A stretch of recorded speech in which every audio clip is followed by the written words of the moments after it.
Hello, everybody. This is Scott from Social Media Mastery, and we're talking today about how to cure business anxiety. If you're an entrepreneur, you want to get there, but sometimes it can be normal to have a little bit of a freak out. If you're someone who's so committed to what you're doing and you are studying the right people to follow, to basically think like them, act like them, know your why, your what, your how, you're in the game, but every now and then, you might fall apart a little bit, or you'll have those days where you beat yourself up a little bit and you want to know, well, what should I actually be doing today? Should I be working harder? Should I give myself a rest? I would like for you to check this out because this should make a lot of sense to you if ever you find yourself in that category of going, well, I really want to get there, but how do I make sure that I survive the journey in one piece and that I don't just let myself off the hook from ever actually achieving it? How do you achieve the best of both worlds? Well, let's take a look at this because you've never seen this before. These 4 subconscious tools to cure business anxiety. Let's get straight into it because the tip of the iceberg, you want the perfect business. Maybe you're even willing to settle for a realistic one sometimes. Maybe you're willing to suffer to get a realistic one later. Or maybe you've given up, even just from time to time. But some people are doing great. Why? What is it about them that makes them get there seemingly effortlessly, flawlessly? Do they finish things better? Do they have a better support team? Is it the money? Did the money get them there, or was there something else that got them there to the money? Did they have to suffer before they got the money? What actually makes a business grow, and because it sure isn't exhaustion, it's not vanity, where they say basically that numbers or size is vanity, but profit is sanity. It's not good intentions because they don't seem to be enough to get you there, and procrastinating won't get you there. So what will? Well, let's first take a look at the 4 things that actually drive people nuts in business. So the 4 business addictions that are killing you slowly. The addiction to the desire for quick money, quick leads, growth hacks, and downtime. These 4 things, notice how they don't you do need money, you do need leads, you do need things that improve your business, you do need downtime. The way that they're applied, though, usually comes about because of anxiety, and I want to show you what I mean, that this is the wrong way to go after these things. These things should be symptoms of a life well lived. Money, leads, growth, and downtime should be positive symptom results of the actions you're about to take. So I'm going to show you actions that will get you there without you having to make money the focus or the anxiety. Because if money's the only thing that inspires you, then you're not going to keep going during the times where potentially there's a little bit of a money shortage during a period of time for you. Maybe you're still learning the sales. Maybe you're still getting better at it. Maybe for whatever reasons it's around a Christmas period and you haven't you haven't figured out how to get a recurring income around that time yet. Maybe it's the leads. Maybe you've done lead magnets and they've worked sometimes and they haven't worked other times. That can drive people a little bit batty. Growth hacks, always looking for the last little crumb of what's a growth hack that'll get me there, and then trying to fight for downtime along the way. Does that make sense what I mean by these 4 business addictions or 4 business anxieties? But let's take a little bit of look of the human emotion map. Let me explain it this way. There's survival, values, status, and cycles. And these are some things that go on in people's heads. Cycles are things that that you've got to play a good game. You've got your ups and your downs, your ups and your downs. You've got the rhythm. Survival is just literally how do I make sure that I don't die doing this? How do I make sure that I don't lose my house? How do I make sure that I pay my bills? Status is that thing that we do like to be praised, we do like to be recognized, and values that we don't like to be violated, or we don't like to violate ourselves, we don't like to violate our principles in order to get there.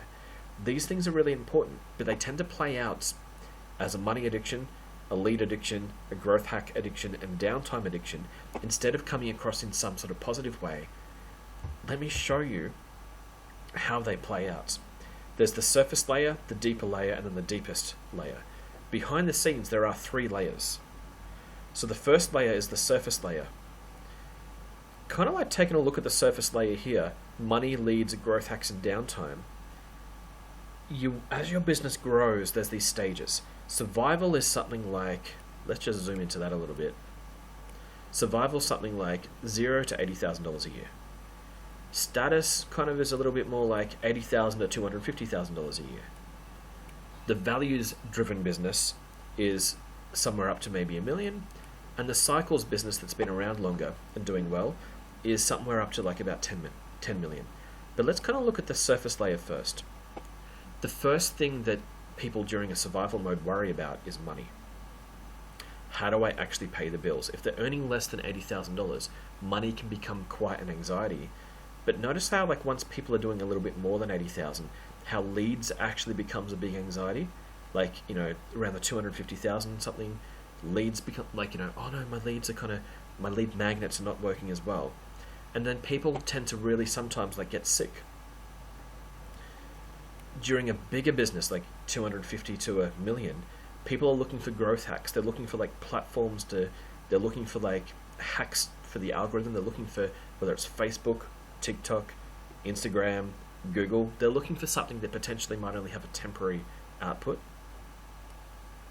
But then a bigger business is kind of like just trying to sort of, in a way, make sure that not a cog in the machine.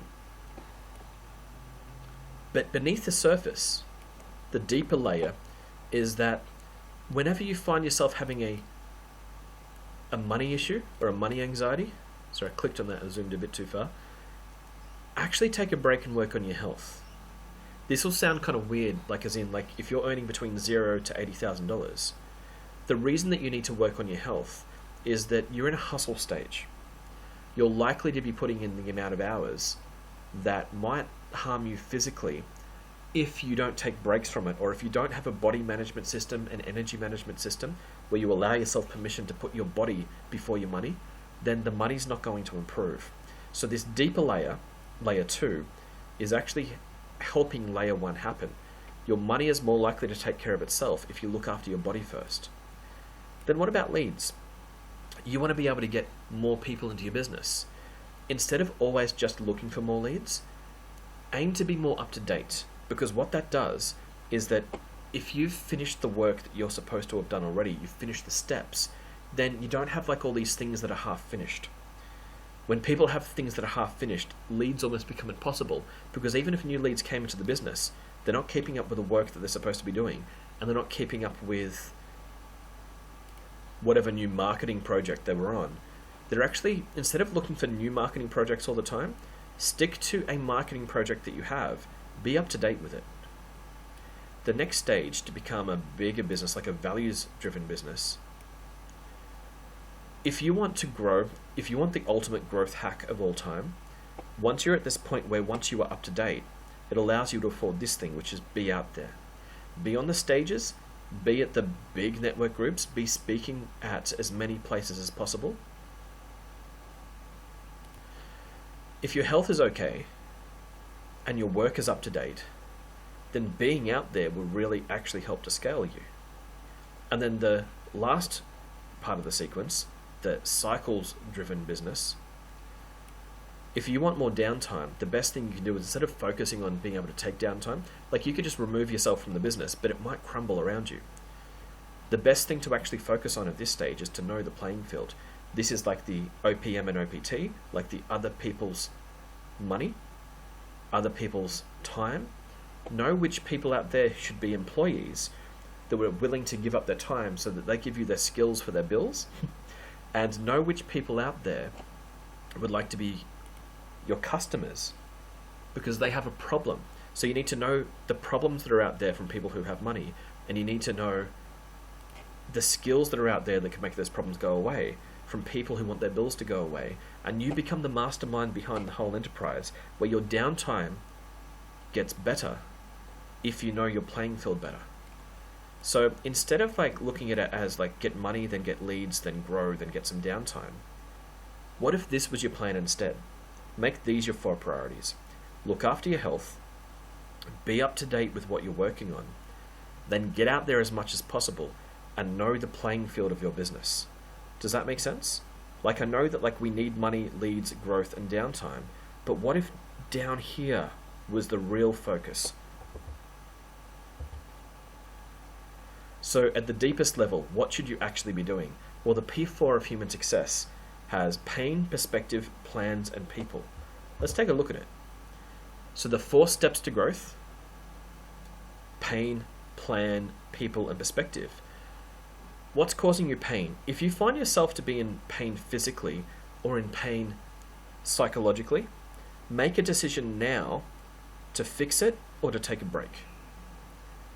This is important because you need to have a rhythm, introduce a rhythm into your life where you're not procrastinating all the time and you're not rushing all of the time.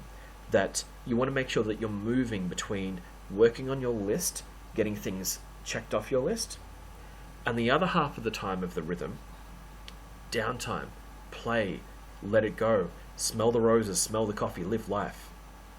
It's a much better focus of successful people. The next one, what is your plan to move forward? You need to have it written down and you need to have it scheduled. So if we go the first one, solve the pain, make sure you've got on time and off time.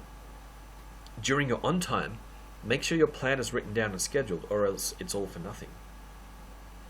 The third step, what type of people do you value in your life? Well, it depends. What topics do you have in common? Do you have the right people around you? Instead of spending your time with just anyone, or instead of spending your time with people that aren't really helping you to get where you want to be, you've got your own to-do list in your mind. Which people are actually kind of like, let's say that you're trying to drive your car on the road, but it is snowing.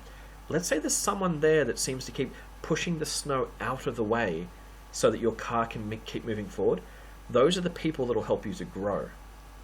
And generally, it's not that everybody else is a villain. It's just that they just don't have enough topic in common with you to actually really belong in that section of your life. You can still love them, you can still spend time with them, but how much time you spend with them is really important as a decision. And the last step, what's the perspective or big picture of your life? Why are you alive? Why are you here? Often with that question called, how do you know? People often will respond with what? How do you know what? But the better question is how do you know why? Because if you know your why, your what has options.